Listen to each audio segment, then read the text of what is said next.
চুরি করা ছাড়া মনে হয় উপায় নেই। বুঝেছি, তুই সব বুঝে ফেলাইছিস। সরকার তো পরিবর্তন হয়েছে, এখন কি করব? এখন চুরি করা ছাড়া মনে হয় উপায় নেই। দেই একটু মুরগি টুরগি চুরি করতে যাই।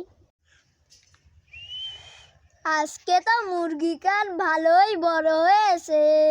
আস্তে আস্তে যায় যেন কেউ টের না পায়। ওরে বাবা রে, এবারে মনে হয় খাইছি আমি।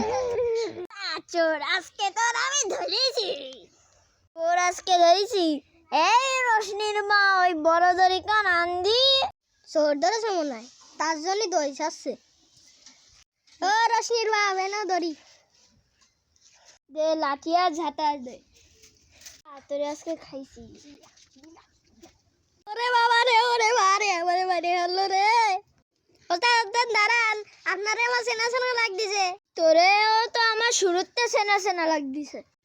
দাঁড়া, তোর নাম কি? পুইসকে মকলেস। এ দাঁড়া দাঁড়া, এ মনে পড়েছে এবার।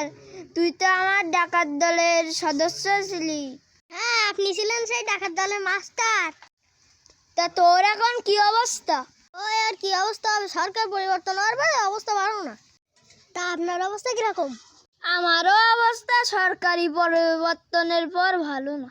আপনি এখন কি করেন? আমিও তোর মতন মুরগি চুরি করে বেশি। তো শেষবারে আপনি কোন জায়গায় মুরগি চুরি করিলেন? ওই বাজুনদার ডাঙায়। তাহলে কি ও আমার মুরগি চুরি করলো? ও যেহেতু আমি ছাড়া অন্য কেউ মুরগি পোষেও না। এবার বুঝেছি, তোরে আজকে আমি উস্তাদ মারাচ্ছি।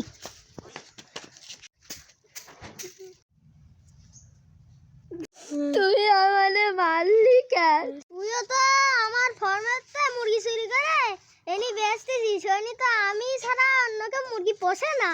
এবারা বুঝেছি, তুই সব বুঝে ফেলাইছিস। তুই যখন দড়ি ছিঁড়ে আমার হাত ধরে এনে আনতে পারলি, তাহলে সেই সময় ঝাঁটার বালি খালি কে? হ্যাঁ, তা করলাম কি আমি?